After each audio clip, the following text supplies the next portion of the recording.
Black Friday is here, and with Black Friday comes really good bundles, and also some really overpowered tanks.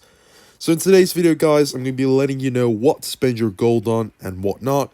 So stick around, guys. Hopefully you'll enjoy today's video. And yeah, let's just jump right into it.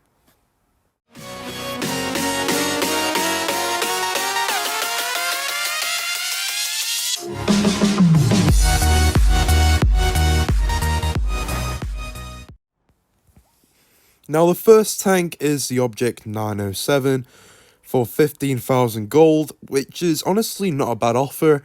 For a tier 10, I mean, despite the AMX 30B for like 12,500 gold, the 907 is a really good tier 10, but it does require skill to play because it doesn't have the best of armor.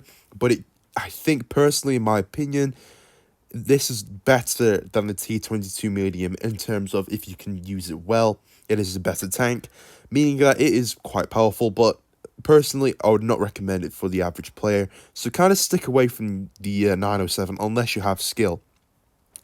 Next up is the AMX 30B, as I said, for 12,500 gold for a tier 10 is quite good, and therefore I would say it is worth it because it's a tier 10 for 12,500 gold, as I said, and it's really cheap. Now, the K91 is nothing interesting. It's kind of meh if you ask me. I would honestly miss it because for 9,000 gold, you'd get better value for money than you would like getting the T54E2 or the any other tier 8s. Because personally, I don't know if it's just me, but tier 9 is just not the best of tiers for premium tanks or any other tank because you have to face either tier 10 or tier 8s, and it's yeah, not the best. Now you've got the Object 27A. I actually don't know much about the tank. All I know is it's not the best tank in terms of, armor or anything like that. So it does require skill to play. And another thing is as well, it costs the same price as the Skoda T56. So you might want to just ignore the Object 27A because you can get the Skoda T56, which is one of the best tanks in the game. So really, I would miss the 27A because there's really no point in it unless you want to collect the tank. I think the Skoda T56 is just way all around just a way better tank because it's really, I've already made my video on it. The Skoda T56 is honestly really good.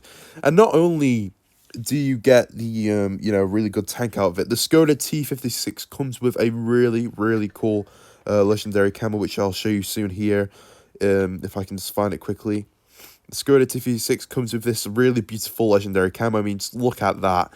It is honestly one of the best camouflages in the game, and so you do get quite a lot when you get the Skoda. Now, next up, I do believe was, if I can get to it, I think it was, where is it now?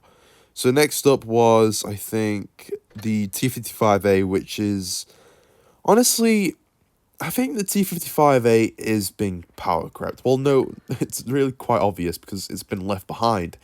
So I would really ignore the T55A. Same with the Lantern C. The Lantern C, I don't really know much about the tank, similar to the 907A. No, not 907, the other Object. There's just so many of them.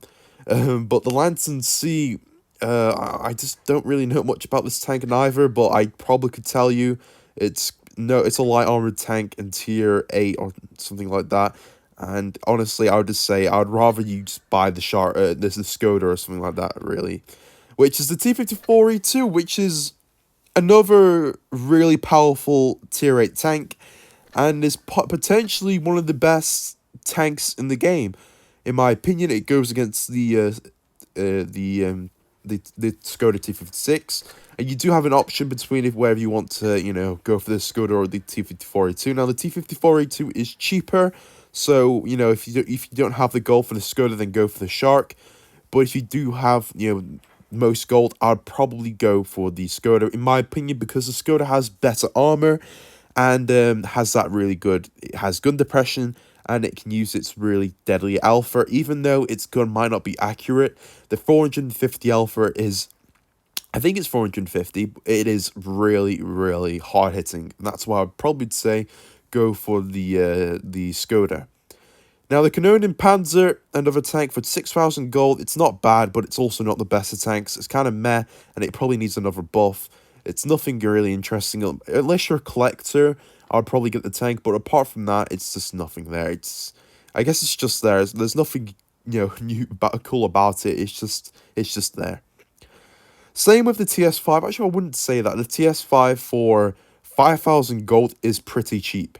You're getting really good value for money here. And the TS5, it's really fun to play. It's got good armor. And, it's quite good. It's quite fun to play, as I said. And, it's not a bad price for 5,000 gold for a tier 8, a tier 8 tank destroyer, which is pretty decent. It's not bad. The 59 pattern, another tank, I think has been power crept, similar to the T55A. It's kind of been left behind. I would probably ignore this unless you're a collector again, then you could probably go for it. But really, there's way better tier 8s in this in the tier. Like any other day, any day of the week, I would probably go for the T54A2. M41D and the AMX 1357. Now, the M41D is quite mobile. It's very fast. It's like a Dracula in tier 7, so if you like fast tanks, then definitely go for the M41D. It's for 3,000 gold, it's really cheap, and you're getting a really, really fun and probably a really competitive tier 7 tank, but it's more fun, and it's definitely, I really would recommend it if you want, a tank that's quite fun to play. Now, the AMX 1357, similar to the M41D, it's fast, and it has that 6-shell autoloader. Now, the 6-shell autoloader on the AMX is quite similar to the one on the Gravedigger, which has, it just keeps shooting non-stop, and it really does get annoying. It can be kind of OP now and then when it's top tier against tier 6s or even some tier 5s, because you can face them. It can get a bit broken in the AMX, but, it's really worth it, and for 2,500 gold, yeah, that is a really good offer. A really, really good offer. So now, only two more left. We've got the Poodle and the Type 64. Now, the Poodle is... No, the Type 64. Let's start with the Type 64. Now, it's in tier 6. Now, it's not a bad tier. Tier 6 isn't a bad tier, but... Like the AMX 1357, what you need to consider is it's in tier 7, where there are Smashers and Annihilators. So you need to be careful about that. And you could also say the same thing for the M41D, because it doesn't have any armor. So when you play those tanks, be really careful and know what you're going to get, because even though they are cheap, you are going to be facing those, broken tanks. So you need to be kind of careful. But yeah, I mean, same goes with the Type 64 and the Poodle. Top tier, there's a good chance you'll face, any broken tier 7 tank. Because a lot of tier 7 is messy right now. And it's the tier where Wargaming brings in new OP tanks and, leaves it from them. They don't nerf it or anything like that. And it's quite ruined. So, I would ignore the Type 64, honestly. I would ignore it. And then there's the Poodle, which did come for free. But for 1,500 gold, it's not bad, and it's a pretty solid tank. But yeah, guys, that's going to be enough for today's video. I've practically showed you all all tanks and all of that. If I was going to recommend you a tank to get, it would definitely be the Skoda T56. Now, there was the Kyler, which I did purchase. I did get the Kyler. I had the gold in my account, so I thought, why not? And I would also recommend the Kyler because it is one of the best German super heavies in the game right now, and it does have a really, really good armor profile. So if you have the gold, definitely go for the Kyler because it's really good. It is a really good tank. But anyways, guys, that's going to be enough for today's video. Hopefully you all enjoyed. If you have the gold, as I said, go for the Skoda T56 and, etc, etc. But I would really ignore any tank in tier 7 or the tier 9s or anything like that. But yeah, guys, thank you all for watching. Take care, and I'll see you in the next one. Bye-bye.